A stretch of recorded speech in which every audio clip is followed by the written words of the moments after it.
o Flamengo ontem abaixo do que eu imaginava e outro erro que eu cometi aqui. A gente tem que assumir os erros. Eu disse para vocês, acho que o Pedro não vai fazer tanta falta assim. Fez muita falta. Opa! Pedro fez muita falta no jogo, porque o Flamengo necessitava de presença diária ontem. O Gabigol... Salve, salve, nação, nação, vambora com mais um vídeo aí, né? Sobre o nosso Flamengo. O Flamengo venceu aí o Olímpia, né? Por 1-0 o Olímpia, com uma vantagem magra, como tá escrito no GC, uma vantagem mínima. Para mim não preocupa, obviamente que vantagem é vantagem, qualquer vantagem é vantagem. E o Flamengo vai para o jogo da volta, sim, com uma vantagem de 1-0, vai ter pressão lá, jogar lá é difícil. Só que o Flamengo tem qualidade, vai ter mais espaço para jogar, obviamente que o São Lourenço, o Olímpia, ele não vai jogar do mesmo jeito que jogou no Maracanã, só se defendendo. É aquilo, jogando em casa, eles são obrigados a sair para buscar a vitória, sendo assim, o Flamengo consegue ter mais espaço para poder jogar, né? O Flamengo, quando pega time mais aberto, é muito mais fácil o Flamengo desempenhar um bom futebol do que pegar time só retrancado, que foi o caso do Olímpia, né? Então, vambora com mais um vídeo aí, nação, tamo junto, é nóis, vitória de 1-0, uma vantagem mínima, mas não deixa de ser uma vantagem. E agora pensando no próximo jogo, que é contra o Cuiabá, que possivelmente deve ser time misto / reserva aí, né? É isso aí, tamo junto, crédito, no Brasil, vambora, nação! Professor, desculpe, se essa capacidade, essa qualidade altíssima do time, do elenco do Flamengo, não faz com que nós sejamos muito exigentes. Por que estou dizendo isso? Em português, claro, o Flamengo joga pelo empate. O Flamengo venceu, o Flamengo vai Não é de se jogar Só fora. que todo mundo espera o quê? Que o Flamengo massacre, que o Flamengo goleie. O Flamengo tem um timaço, o Flamengo tem um grande elenco. E aí ganha de 1-0, é mais para preocupar ou ganhou de 1-0 joga pelo empate? Eu acho que resultado à parte, o Flamengo do São Paulo ele não tem conseguido, por exemplo, abrir o jogo como o Botafogo do Laje consegue. Os homens de lado do São Paulo não têm dado essa resposta. E olha que ele está procurando esse homem de lado, hein? Ele está procurando o elenco que tem, ele está procurando a perspectiva de contratação. Então, esse é um dos pontos. Mas o Bruno Henrique não está dando resposta? Mas não pelo lado. Ontem ele resolveu justamente onde o time pedia ali. O gol que ele fez é um gol de centroavante, né? É um gol de Gabigol, um gol de Pedro, se Depende do jogo, professor, porque semana passada, tudo bem, outra competição, Copa do Brasil, foi pelo lado. Jogada do Wesley para o Bruno Henrique pelo lado esquerdo e gol do Gabigol. Mas é exceção. É exceção. Esse Flamengo não é um time que, numa situação como essa, várias vezes o Flamengo já não conseguiu abrir o jogo. Então é uma coisa para se pensar. O Bruno Henrique, ontem, ele conseguiu algumas jogadas no início do jogo pelo lado do campo, mas aí houve uma dificuldade, depois que ele passava pela marcação, de encontrar o passe, de achar um centroavante na área para fazer o cruzamento. A bola às vezes vinha um pouco alta, o Gabigol perdido ali entre três, às vezes. Entre três zagueiros para marcar o Gabigol. Era difícil achar o Gabigol. É que o São Paulo não quer abrir mão do 4-4-2 dele, né? Eu acho que ontem faltou um pouco mais do drible levando a bola para o fundo. Talvez o Luiz Araújo pudesse ajudar pelo lado direito ali, porque o Wesley, assim como o Bruno Henrique é um jogador de lado de campo, cuja principal virtude é a aceleração para cima da marcação. Quando a linha baixa muito, e o Olímpia baixou demais a linha de marcação, era uma linha de 4 na intermediária e uma linha de 5 na entrada da área, um bloco muito coeso, né, muito compacto, é difícil você apelar para a aceleração, para a ultrapassagem, que é a característica do Bruno Henrique. É mais para o drible curto. Alguém que possa ali no 1 contra 1. E era difícil ainda assim, porque todo mundo que pegava a bola tinha no mínimo 2 jogadores na marcação. Tinha que superar na marcação 2 jogadores do Olímpia. Eles conseguiam compactar e bloquear os espaços. Mas poderia ser uma tentativa buscar alguém que tivesse o drible curto ali. Talvez o Luiz Araújo, que também é um jogador de aceleração, mas talvez ele pudesse fazer mais do que o Cebolinha que entrou depois? Ou o Cebolinha? O Cebolinha entrou tarde no jogo, né? Eu acho que ele, se tivesse entrado um pouco antes, talvez pudesse colaborar um pouquinho mais para o Flamengo. Complete, professor, que eu te interrompi. Não, é isso. Eu vejo falta de jogo pelo lado, inclusive da parte do Cebolinha. O Cebolinha, há muito tempo, não é aquela opção que você fala, bate no joelho dele e entra lá para resolver. Com tempo ou sem tempo, ele está entregando menos. Está entregando menos do que o time quer e o Sampaoli precisa. Então, acho que essa é uma questão a se levantar. Fora o fato que o Flamengo já começa a se enrolar, e aí o Abel não concorda, o fator casa, mas era muito melhor fazer esse segundo jogo no Maracanã. Se é primeiro colocado, Se fosse a situação era diferente. Não, às vezes, depende da ocasião. Eu concordo com vocês. Ah, sim. Depende da ocasião. Depende Porque, assim, da Como ocasião. essa, por O jogo exemplo. da volta tem uma questão psicológica. O ambiente é muito difícil. É muito difícil. Claro, cada time é um time, a experiência fala muito, mas a gente lembrou aqui ontem o jogo do Fluminense ano passado, naquela fase preliminar. O Fluminense jogou ano passado ou retrasado? Foi ano passado, né? Passado. Ano passado. Jogou o primeiro jogo no Rio de Janeiro, no Newton Santos, não falei no Maracanã, venceu e foi jogar lá, o Fluminense sucumbiu a um Olímpia que foi empurrado pela torcida, cresceu demais, ganhou personalidade e às vezes você percebe esse time brasileiro fora de casa. Não sei se vai ser o caso do Flamengo, tá? Mas o fato é, o Olímpia lá dentro é muito mais forte do que fora de casa. Fluminense Vocês que podem não tinha tomado 2 gols até ali, não tinha tomado 2 gols. O William Tavares cansava de lembrar isso. Não, o Fluminense não tomou 2 gols. Naquele dia tomou. Isso potencializa o mais fraco. O Olímpia está potencializado de uma maneira que em condições mais neutras não estaria. É o que faz o Olímpia olhar com bons olhos essa Os derrota de ontem. exemplos e exemplos, amigos. Já que você citou o Fluminense, eu cito um jogo histórico do Fluminense. Final, um confronto histórico. Final da Libertadores. O Fluminense decidiu em casa e perdeu o título para a LDU.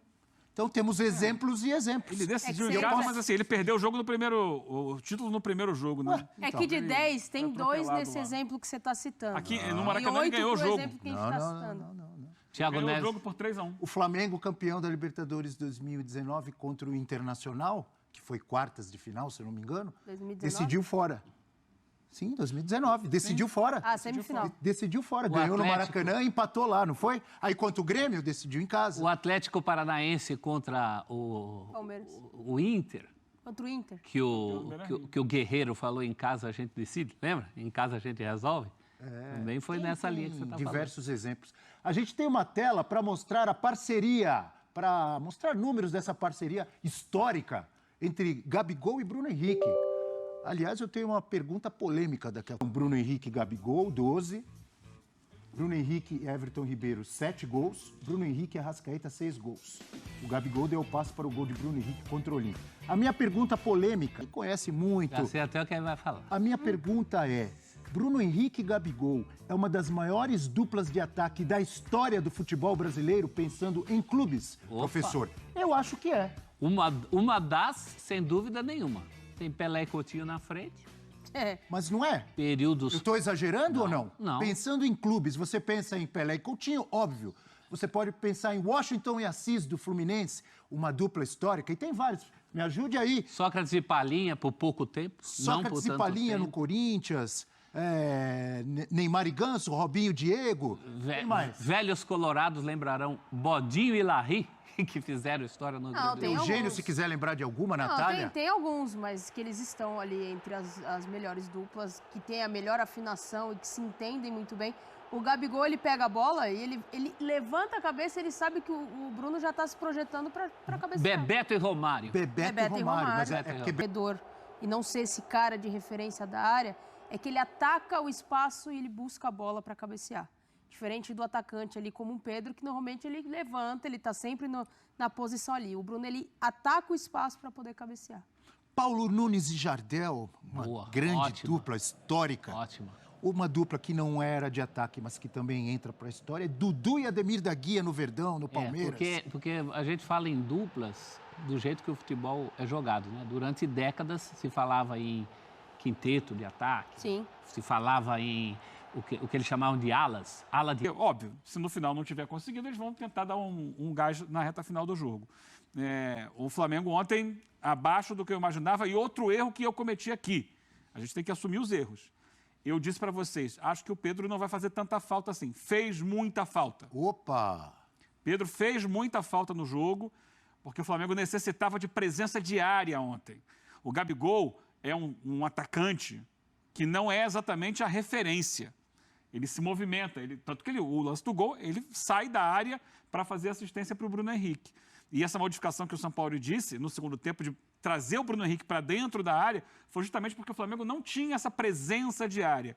Mas não foi suficiente. Fez um gol foi pouco para o que o Flamengo precisava, para o que o Flamengo podia ter feito ontem. Acho que o Pedro traria presença física dentro da área. Ele é maior, ele é um jogador que atrairia a marcação de mais zagueiros. O Olímpia teve quase sempre superioridade numérica dentro da área. Quando a bola chegava na área, sempre tinha mais gente do Olímpia que do Flamengo. E alguns jogadores do Flamengo são muito baixos. Né? O Everton Ribeiro, o Arrascaeta, eles não vão disputar a bola no alto. O próprio Gabigol não é um centroavante para disputar a bola aérea. Então o Flamengo acabou sucumbindo diante disso e poderia... Mesmo assim, ainda fez um gol de cabeça. Fez um gol de cabeça porque o Bruno Henrique é o único, né, desses jogadores do ataque que tem essa capacidade. Ele é alto e tem boa impulsão. Mas era para ter sido melhor o resultado, era para o Flamengo ter encaminhado a classificação e não. Vai ter que lutar muito lá em Assunção semana que vem para passar. Lutar. O F360 com a sua análise tática. Vamos lá, Eugênio. Foi um jogo muito duro, como eu já falei, uma linha de 5, uma linha de 4, bloqueando as ações do Flamengo no ataque. Aqui, primeiro tempo, 28 minutos. Para a gente ver que nem sempre a jogada dá certo e que não aconteceu no segundo tempo só porque o Bruno Henrique passou a jogar mais centralizado. Aconteceu essa jogada no primeiro tempo. É interessante aqui, olha, o movimento do Gabigol, ele está saindo lá de uma posição mais avançada para buscar essa bola na intermediária e o zagueiro do Olímpia aqui, ó, alertando o pessoal do meio campo. Alguém pega o Gabigol aí. A jogada vai rolar para cá e o Bruno Henrique está aqui, tá? Como disse a Natália, ele vai atacar o espaço. A bola vai girar aqui na direita para o Wesley e aí o Gabigol vai receber com o espaço. Ninguém pegou o Gabigol, ninguém ouviu o alerta do zagueiro. Quando ele recebe essa bola, o Bruno Henrique já está na área. Mas perceba que aqui a gente tem 1, 2, 3, 4, 5 jogadores do Olímpia, só para 2 do Flamengo. O Gerson, que vai tentar pegar essa bola lá no fundo, e o próprio Bruno Henrique. Tem espaço, vem o cruzamento, mas erra também, né, na medida, o Gabigol, e essa jogada acaba não funcionando. Aqui já é segundo tempo. De novo, essa jogada vai acontecer. Perceba que a diferença qual é? Na hora do cruzamento do Gabigol, que de novo saiu da área, o Flamengo tem 1, 2, 3, 4 jogadores na área, sendo que 2 muito próximos, dificultando ou diminuindo a superioridade numérica da zaga do Olímpia. São 3 contra 2. Então, nessa situação, é mais fácil de uma movimentação enganar a marcação. E aí vai sair o cruzamento de novo. O Gabigol, com um raro espaço para levantar, levantou e saiu o gol do Flamengo. Foi muito pouco que aconteceu no jogo, a situação do Flamengo criar um lance de perigo, uma finalização de perigo. Essa jogada aqui é um momento, um exemplo que o Flamengo consegue fazer a defesa sair um pouco da sua posição. As duas linhas, elas se mexem um pouco. E aí quase acontece um gol. Para mim, a melhor situação criada pelo Flamengo no jogo, fora as bolas aéreas. Olha, a defesa voltou, né? É uma recomposição defensiva, mas o Flamengo consegue girar a bola aqui com um pouco mais de velocidade. Faltou isso também, né? Girar a bola um pouco mais rápido. Vai voltar atrás. Ó, não deu ali com o Gabigol. Vai voltar aqui atrás. Quando volta atrás, atrai a marcação, bagunça um pouco e passes rápidos. 1, 2, 1, 2, 1, 2. O que acontece? Espaço para o Arrascaeta trabalhar nessa faixa de intermediária, que é onde ele gosta de jogar e que não estava conseguindo. E aí ele vai ter o espaço. Ele vai fazer o quê? Um zagueiro vai sair para ocupar esse espaço, tentar bloquear o Arrascaeta e vai deixar nas costas dele espaço para o Bruno Henrique receber o passe. Aí é muita habilidade também, ó. Ali ele domina, traz para dentro, contra um só, chuta e a bola passa raspando. É a melhor jogada que o Flamengo cria com bola no chão no jogo.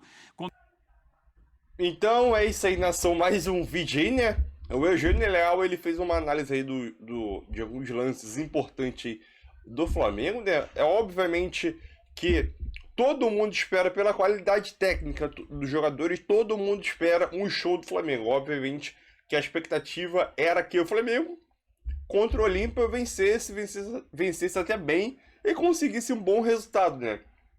Diante do péssimo momento da troca de técnico da atuação do Olímpia, né?